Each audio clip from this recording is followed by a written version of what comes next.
Charlotte is going to read from this collection and a new poem as well. I couldn't sit and write in a journal everything that I was thinking and feeling because it would probably get brought up in court. And the outline of being able to do that in poetry in a non-self-incriminating manner felt quite freeing.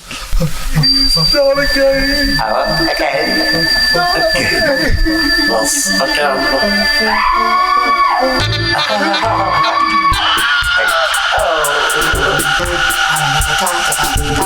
the publishing editor for Exploding Appendix. I've produced this book for Charlotte and another book so far by a Palestinian poet named Roba al-Sharif, which is also available. This is an event that helped to celebrate the publication of this new book, A Voice is a Delicate Thing. There are 8 copies left.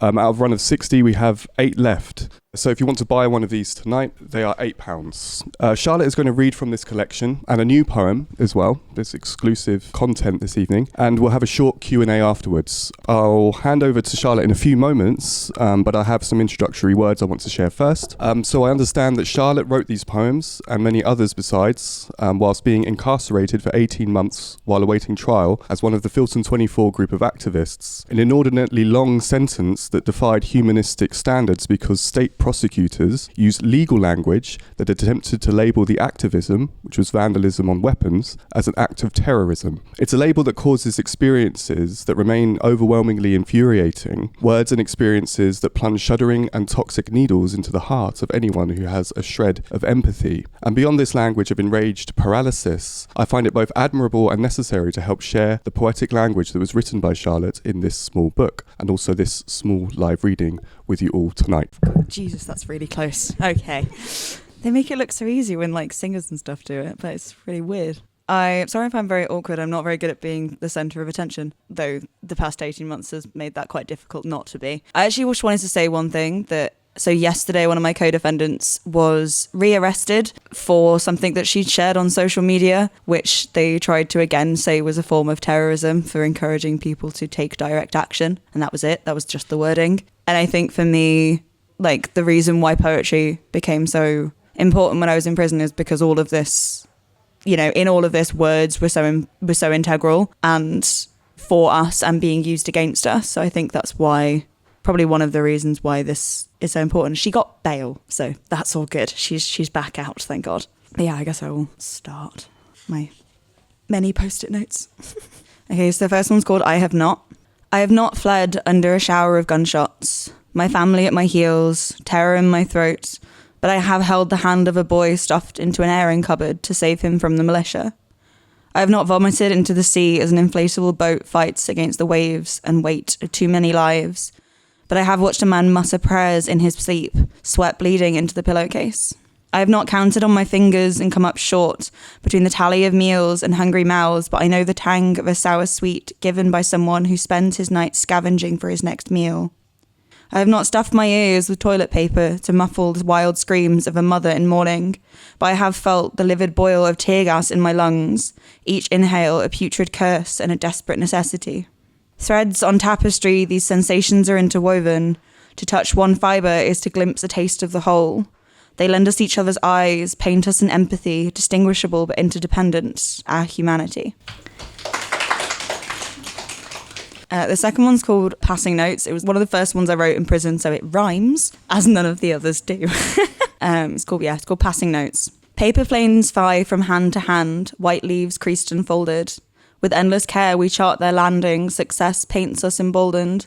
Our art's endless legacies lies, we are not the first to tread, barefoot on fields wrought through with eyes where others' blood was shed.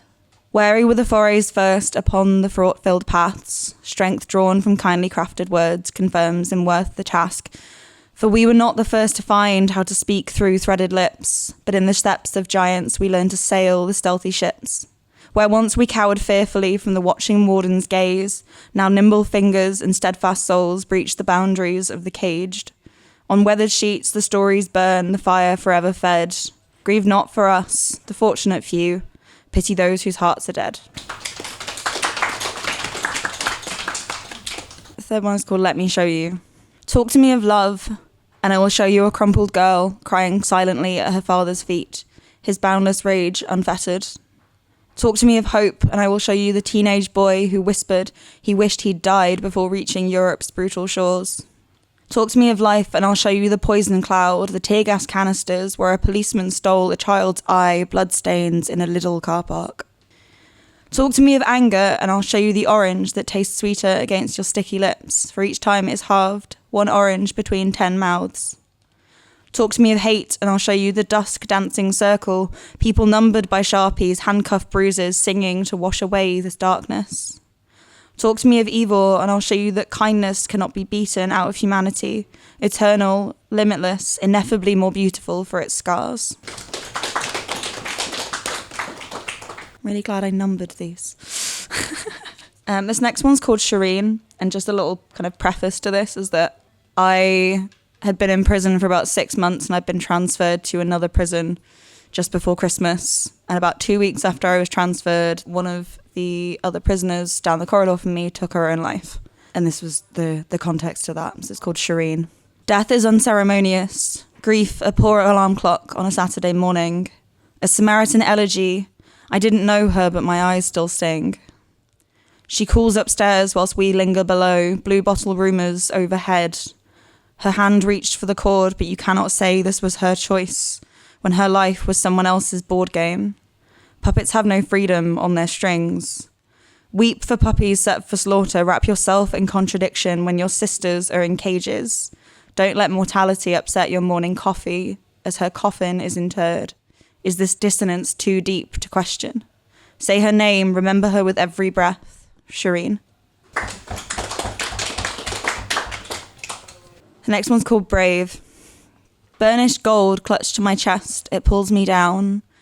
Down the sirens call from their midnight depths. My legs quit as the icy water beckons my sinking form, numb relief washes over me. The lodestone at my neck sings in harmony with a future silence. Final bubbles bearing responsibility up beyond this liminal space. Liquid sapphire kisses my aching bones. I have no strength to resist the sucker of surrender. Let the tide take me. I am selfish. Let me drown. It's beneath the universe. I am a child. The night sky, sparkling velvet, laurel leaves sway in my periphery sat beneath the damson tree. So small. Such an insignificance under this cosmic expanse. Terror succumbs to an analgesic peace in the knowledge that our little lives mean nothing at all. My pain registers not in the mind of the universe, the magnitude of earthly sadness diminished by the light of 1,000,000 miles. I close my eyes, wrap myself in this stardust stole, release the weight of my existence. This is At the End of the Day. Cast off your boots at the door, darling. I have laid soft slippers to kiss your feet. Shrug off your coat, heavy coat, slide your arms 1, 2 into the velvet robe. See, it has your name on it. Follow me along the winding walls, the kettle chimed as the doorbell rang. Your favourite mug to be pressed into your frozen hands, sit wherever you like. Let's go cross-legged on the floor, backs to the cupboards and talk. I hoped you'd come. Painted home on every tile, laced the air with calm, cooked dinner with love in every bite. It's for you, my darling. All for you. This one feels pretty prescient given yesterday. It's called You Call Me Terrorist. Bitter words against weighted scales. More power could not be laid than to denounce another's soul. Political games to all those but the play pieces slid into position at each behest but their own. 9 letters and headed paper, but my purpose is thus divined by this loaded judgment. So judge me. Put my love letters into evidence, itemize my most painful memories, call forth everyone I have cared for as witness to my evil, for you will find no trace of hatred in my bones, no wrath or taste for violence among the desires I breathe.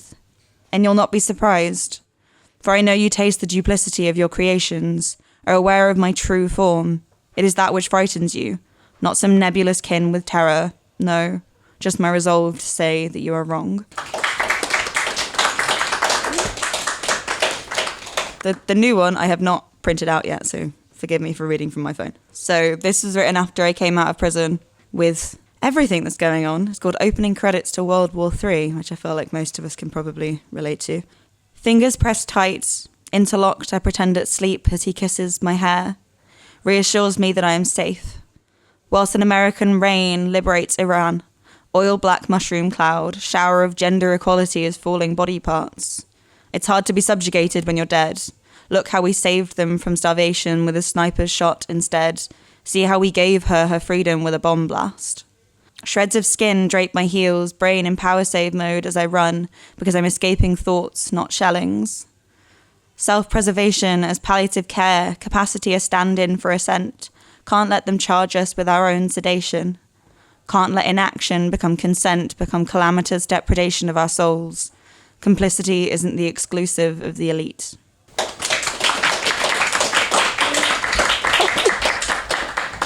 Oh, thank you, Lottie. That was amazing. I think I'll give deserves another round of applause.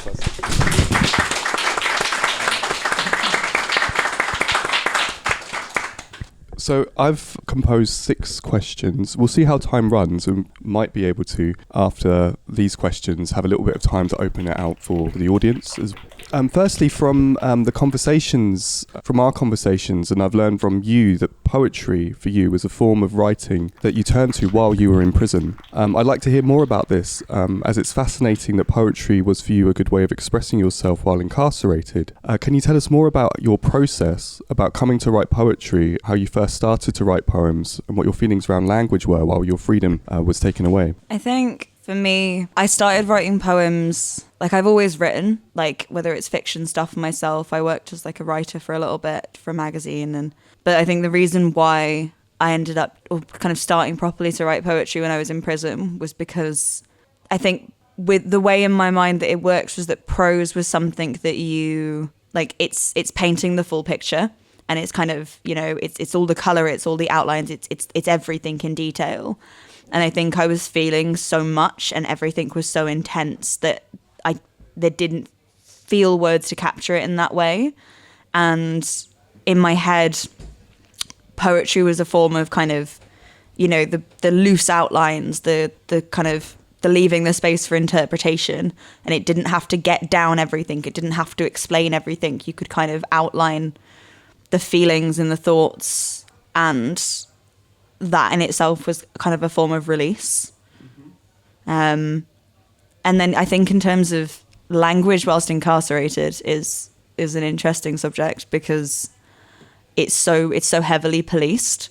You know, you're in an environment where potentially everything you say out loud, everything you write down as a letter, everything in your journal, in your emails to friends, your conversations on visits, everything is recorded and documented and potentially used as evidence against you. And I think I couldn't sit and write in a journal everything that I was thinking and feeling because it would probably get brought up in court. And the outline of being able to do that in poetry in a non-self-incriminating manner felt quite freeing. That's fascinating. I really like the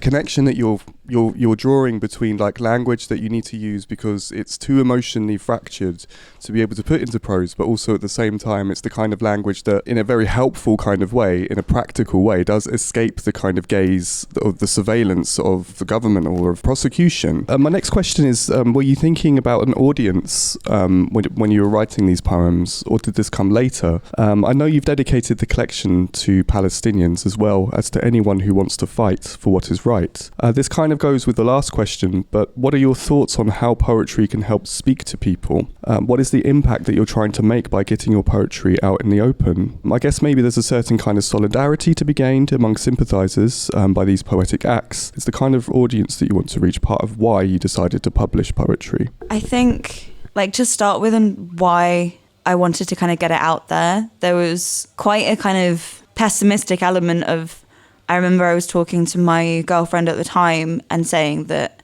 whilst I was in prison, it felt like wasted time. You know, I can't do anything in this environment. When you're in prison every day, you wake up and it's Groundhog Day. Like everything is the same. It's the same, you know, lockup time. It's the same routine. It's, you know, it's the same walls, the same environment. And I felt like I wanted to be able to have something to show for it, which is why I ended up talking to them about potentially getting it shared somehow. But I think I've never really wrote with an audience in mind. I think for me it was, honestly, I write, especially like with poetry, I write when I'm having I'm a big feelings person. Every feeling is a big feeling, and I often can't express that very well. And poetry was one of the kind of healthy coping mechanisms, especially when, you know, you can't go out for a run or you can't go out and do something, can change your scene. And most of the time I end up writing and scribbling down a poem or the outlines of what's in my head when my feelings are just so big that I just feel like I need to tear my skin off, or so, like everything's just too much. And I will just scribble it down, and then I feel like I can finally breathe. And I think, yeah, I wanted to, in some way, maybe if anybody else was having similar feelings or thoughts, I think I've always found it comforting to read it somewhere else and know that someone else has felt this way before. Found that very kind of comforting. So. But yeah, there's a famous, and I can't remember who said it, but there's a famous saying about poetry that's like, poetry's not read, it's overheard. And I think that's a good way of describing. It's the PG version of what's going on in my head.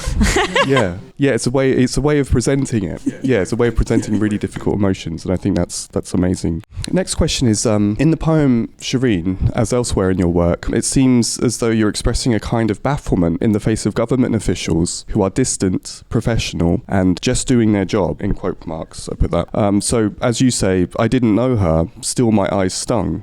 Your poetry often evokes a brilliant tension between the human self as emotional, affected and complex, as in conflict with the inhuman and distant ways that people become when they work for state power. I want to hear more about your feelings about this problem with how state power dehumanizes people, and about what brings you to fight this with your writing and with your courageous nudge towards human feelings. Can you wake people up from their professionalized complicity? I don't think you can wake anyone up.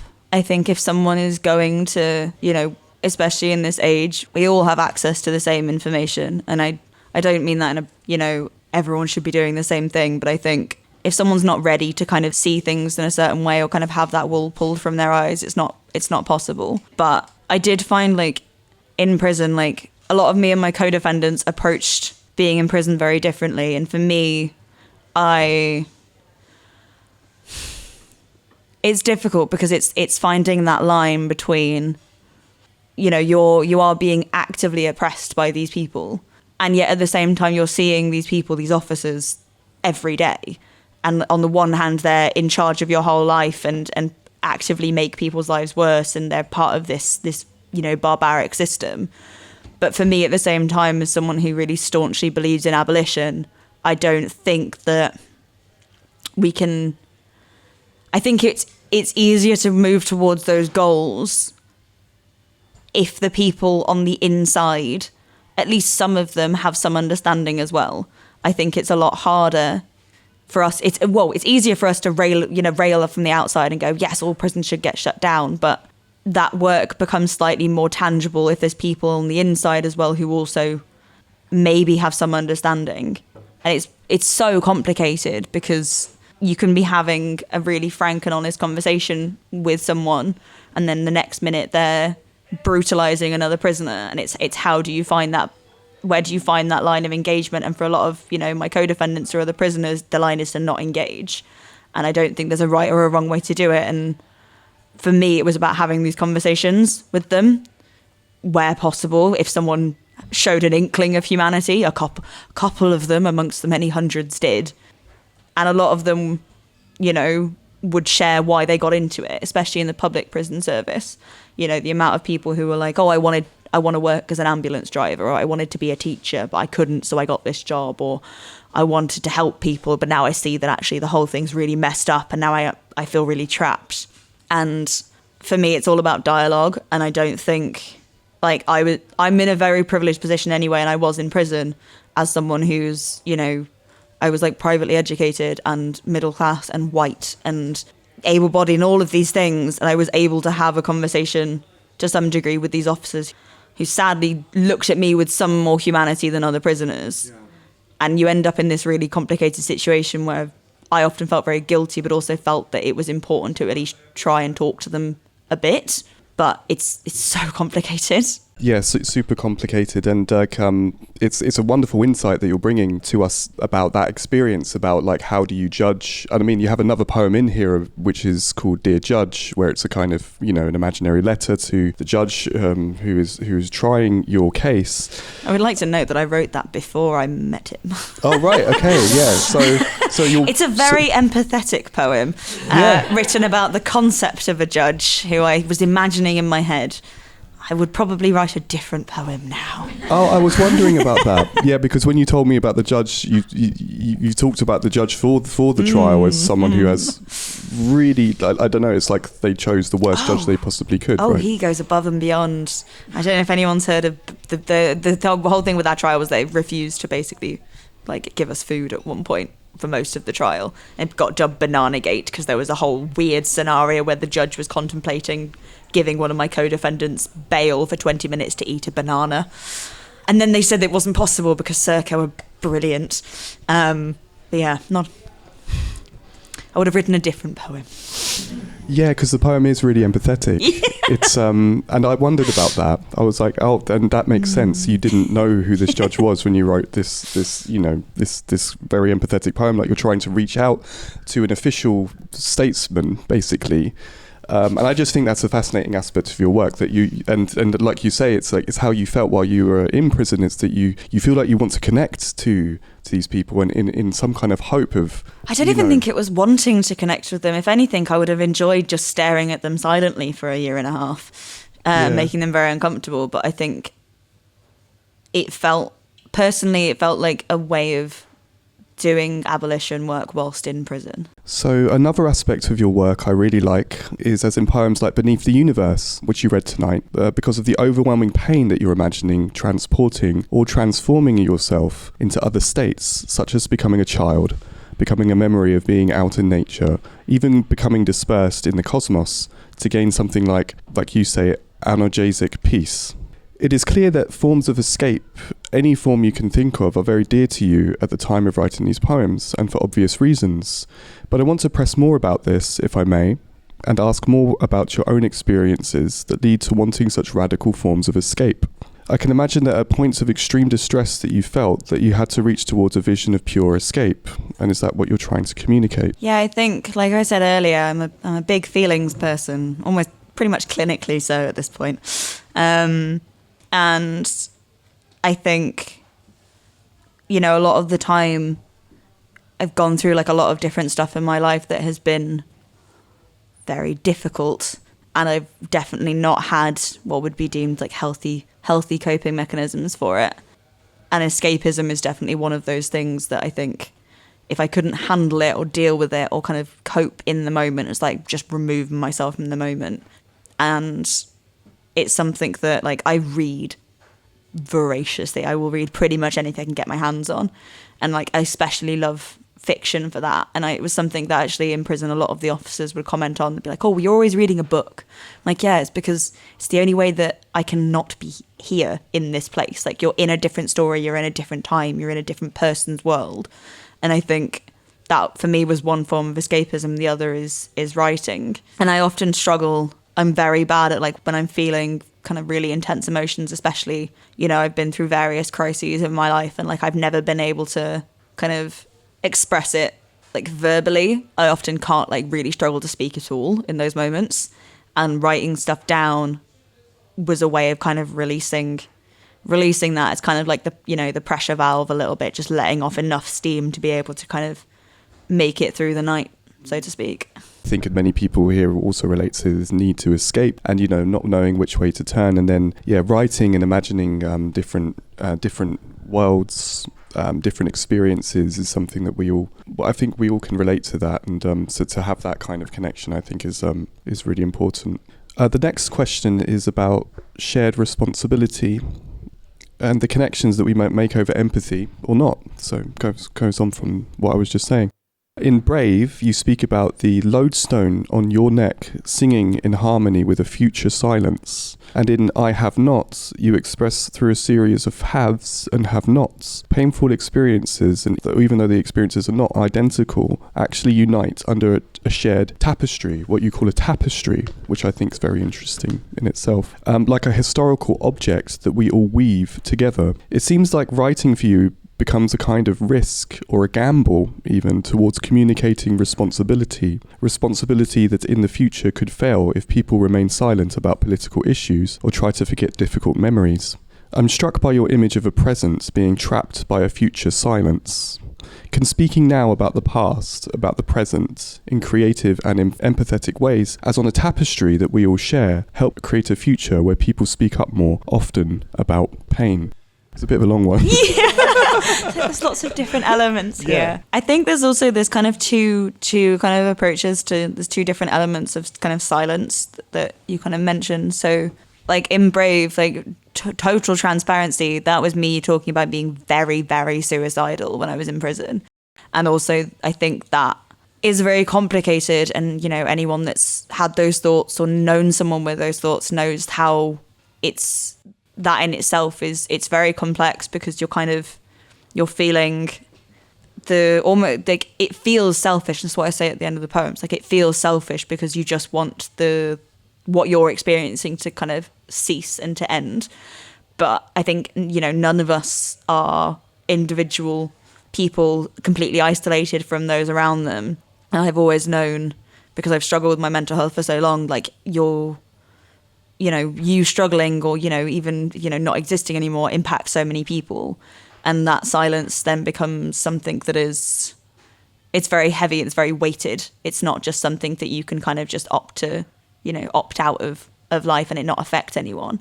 And then there's the silence of kind of, you know, political silence, which is very different in terms of, you know, who speaks up and when, and who can speak up and how often we should, or, you know, in what capacity, and in terms of kind of the creativity and stuff. And I think for me, any sort of progress is it's multifaceted. And I think, you know, society is not like hegemonic. Like it's by definition, it's made up of all of these different people in different parts who will kind of relate to things in different ways. So I've said to friends since all of this has been happening, since taking direct action, friends who've kind of said, oh, I should be doing this, or I should be doing that, or, you know, not feeling like they're doing enough or doing the right thing. And, you know, I think that because society is so complex, and we are all so complex, to make any sort of actual progress and change needs everything. It needs people, you know, lobbying and doing leaflets and running as councillor. Shout out to my friend Amu, who's running as councillor somewhere in North London. And, you know, you need the people on the picket lines, you need the people doing direct action, you need, not an endorsement, by the way, if the police are listening, and creatives. And I think that comes into it, because it's like with fiction. Like I often find, like, because I read a lot, and some people said, oh, I should be reading more nonfiction. Like I actually feel like I learn a lot from fiction, because you're in someone's head and you're learning someone's story, and it's very empathetic. And I think that it needs people for any sort of progress and to make the world better than it currently is, which shouldn't be that difficult. It needs people coming from all angles, and I think creativity and art is really important in that, as part of this, you know, a bigger movement. Yeah, and you're doing both, right? You're doing, like, you know, yeah. So that's incredibly admirable. Yeah, you got your fingers in all kinds of pies. And like, I like what you say, like there's this difference between silences, and there's a silence which is a very individual, painful silence that you're feeling, that you're sharing with these poetry, which I think through this short question and answer, it's a lot of what you're trying to say, is that like this was like a kind of compulsion, and it was kind of for you, and also it has this strange thing of being very much about a political movement as well, but like there's that tension, I think, in this work, and I think that's what makes it so unique and fascinating. Okay, so this last question is about the future, and it's a lot less theoretical too. So, but I noted on the blurb that hope is your undying theme and you've shared a new poem tonight which expresses some hope for the future. But what's next for you, both politically and poetically? I'd love to know that too. In the real short term is that I've got a retrial. I've got to go back to court in 2 weeks' time, and that will, very much define what potentially the rest of my life looks like. Because, there's still a chance that I could have to serve 10 years in prison. Like, that's still very possible. Oh, sorry, minus a year and a half. So whatever the maths is on that. It's or we could walk, which we should. Not that I'm biased, but there's everything's so unknown. And I think, I came out of prison on bail, which I still am, which is why after this I have to run at 7:00 to go and get a train so I don't miss my curfew.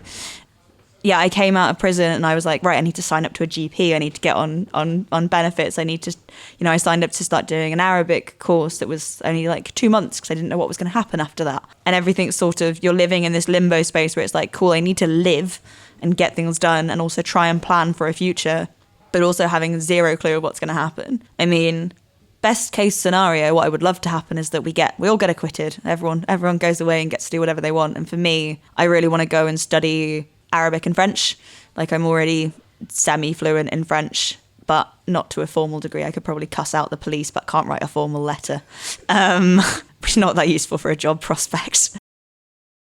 And Arabic, I've learned on and off for years, but only bits of it. And I, as kind of this is testament to, I love language.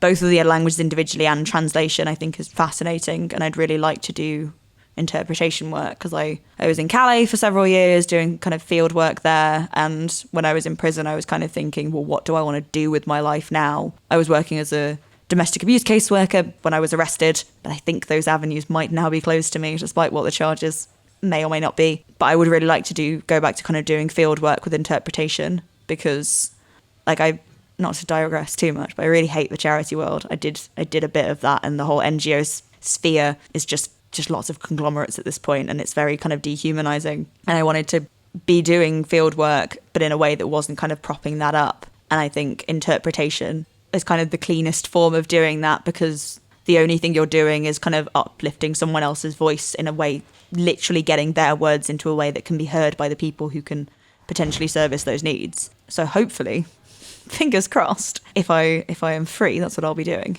That was also if any university decides to take me.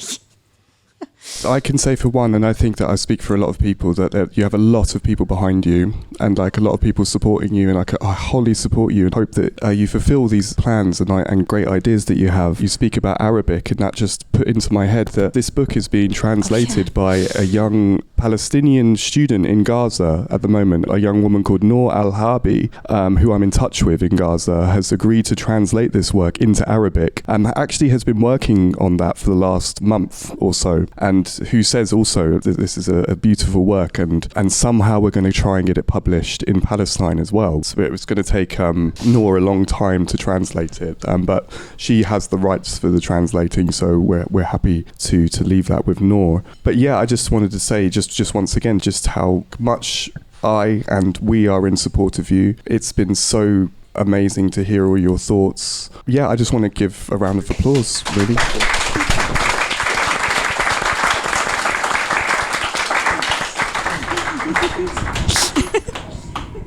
We have about 15 minutes before you have to get a taxi back to London. I just want to... Let's clarify, it's not a taxi all the way back to London. We're not that bougie. Yeah. It's to the train station. I said I would run, but we decided that was a bad idea. Yeah, you can't... Yeah, not run to London either.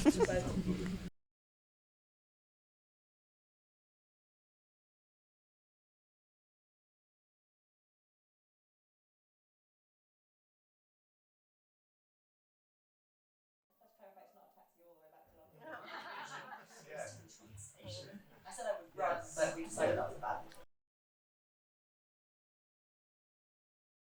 First of all, huge thank you to both of you. And Chris, there's a rather wonderful mirror between the two books you've brought into being. I just wanted to ask you about one particular poem, which I thought was absolutely extraordinary. I wanted to know where it came from. And when you talk about the kindness can't be beaten out of us, and then this absolutely wonderful poem about the welcome, it made me think the pivot of it was where you say sit sit wherever you want. And for me, what I think is so fantastic about that poem is it makes me think about prison, obviously, but also Iran, Palestine, people who have absolutely had that, all that taken away.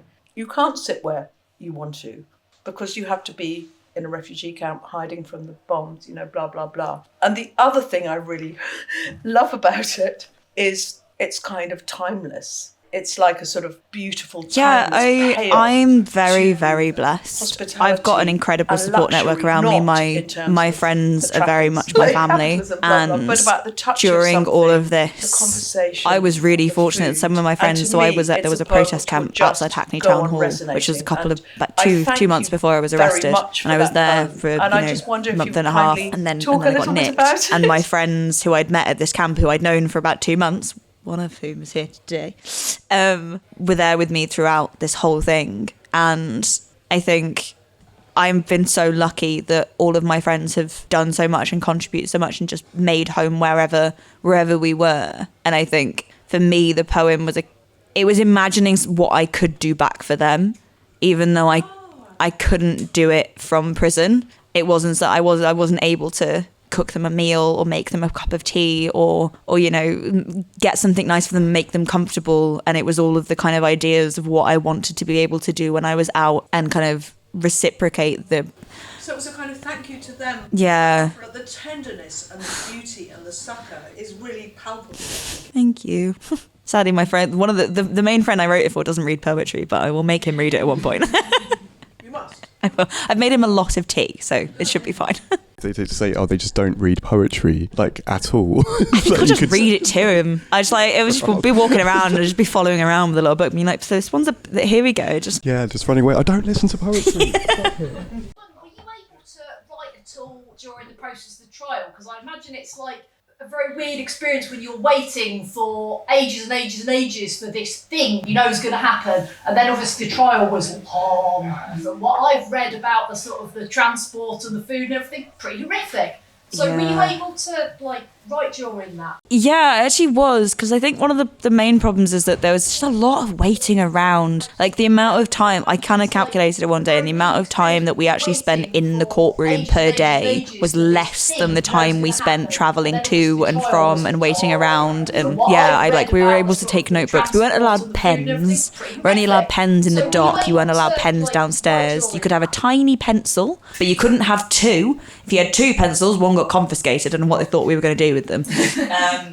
So I was able to kind of write when we, waiting for things to happen down in the cells, and there definitely wasn't writing happening in the van. That was mostly just being shaken to hell. But yeah, I think especially kind of at the weekends and stuff as well, it's kind of you'd have 2 days where you weren't at court, almost that was the time where you took a breath and everything kind of hit you. So at the weekends it was just relentlessly scribbling down everything to try and get it out for the week ahead. Also really like your hair. I've got a follow-up question about hair. Are you allowed to bleach your hair in prison, or did you or was it did you have the awful experience of it all growing out? There's no bleach in prison. There's not even bleach to clean things. I worked in an animal sanctuary and we were having to clean the floor with non-chemical surface cleaner, so everything constantly was filthy. You could buy lightener on the canteen, so I did that, and that didn't work either. I then came out of prison, bleached my hair twice in the space of a day, and then most of it ended up falling off. So it's really short. Things you do, eh? It's another coping mechanism that isn't writing. I immediately came out, got a piercing, got a tattoo, and dyed my hair. My question is about your poetry and about the idea of it being an actual defence, actually in the courtroom. If you think about the court as a kind of theatre and using that language as the complete opposite of the way that legal language is being used. I know a little bit about how eloquent your barrister has been about you, which is incredible. But I wonder, my question is about why you stand in court and just answer whatever actual violence. It actually kind of came up beforehand. I think one of my co-defendants, I can't remember if she ever... Do you remember if Joey got to do her poem? Yeah, she did. I think her barrister, and she maybe read a bit of hers on the stand. And I think... in a really boring answer for the most part. It depends on the jury. Like you're kind of looking at this group of people and just by sight trying to guess what is going to resonate with them. I think Rajiv, my KC, also read a bit of poetry. It was also unheard of. Yeah, so he also read poetry, and he's also a first for him. Yeah, so weirdly, there's a lot of poetry in this trial, just none of it was mine. About literature being used as evidence is like to say that Gertrude Stein wrote a experimental detective novel in the 1930s, and it's actually a witness testimony, and like it hasn't been treated that way, but throughout the novel she keeps saying to the reader, this actually happened. These people got killed in this mansion, and I'm telling you about it. And it actually did happen, but it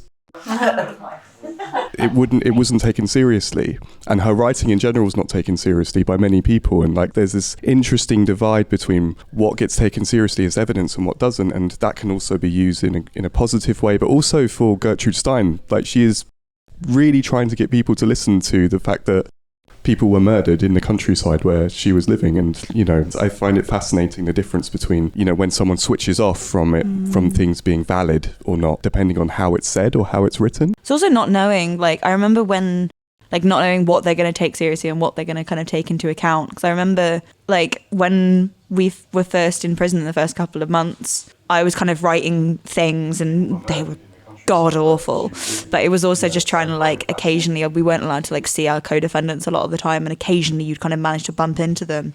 We were so terrified, we didn't know what would be taken and used as evidence against us. So, like, I wrote one which actually it's not in here, but it's very explicitly kind of about Palestine. It's not in there because it's still very bad and still needs a lot of work, but I wrote it and I was so worried about it getting used against us that we were literally, like, and passing notes is basically part of that kind of whole structure. We would fold these, like, totally innocuous, it's just little poems we'd written mostly to each other, and, you know, you'd have to fold them in a book and then carry the book around with you and then quietly pass it to someone so that the officers didn't see, because you didn't know if they were gonna, turns out they couldn't have cared less about half the stuff we were doing. You know, it's that environment of fear and that feeling when you're kind of just so observed. And there's another poem in there that does talk about kind of being observed all the time, and it just, yeah, it does weird things to you.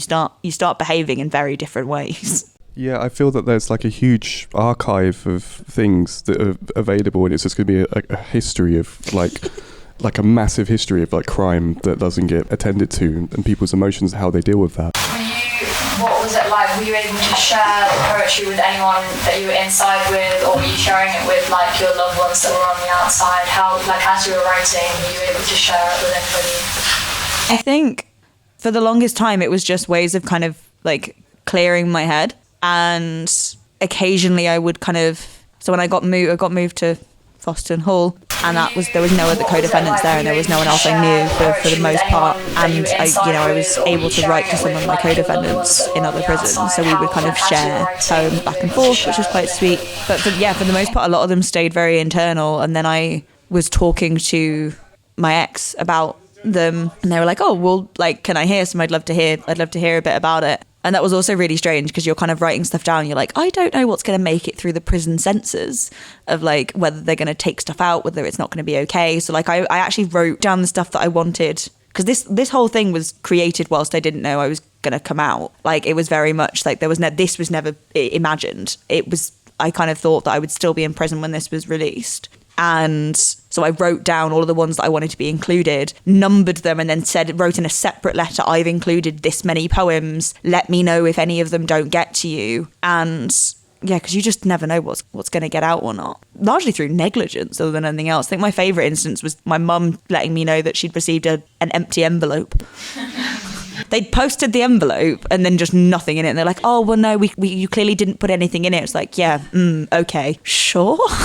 Yeah, I'd never met you when I'd agreed to publish this. And like the first proofs that I sent were to you in prison. Yeah. And then I didn't know how long it would take for me to get anything back. And then I remember your mail coming through, and it was all, and you wrote on the proofs. Like, I think it was literally like on a copy of this, and I wrote in here. Yeah. And I was like, I'm really sorry, I could have written this on another letter, but I just didn't. Yeah. I think it was was whilst I was in trial. Yeah, it was whilst you were still on trial. Yeah. And it was an amazing experience for me, like, and to receive all of these proofs in the mail with all your handwritten like corrections and everything, and it was just I don't want to say good experiences in my life. I want to say it was one of the most profound experiences for me. It was amazing to receive that in the post, which I'll still have, and it'll be in some archive somewhere, I'm sure. But we've just run out of time. Just want to say thanks again. Incredible, really, really incredible, and thanks everyone for being here. Thank you for coming.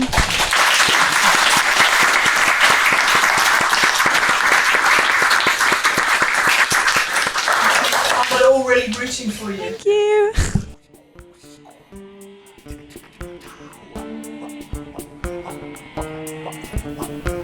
Thank you for listening to the Exploding Appendix podcast. You can find us on our social medias under Exploding Appendix on YouTube, Instagram, Eventbrite, SoundCloud, and our website explodingappendix.com. You can witness and participate in our meetups in person in Brighton in the summer. Yeah.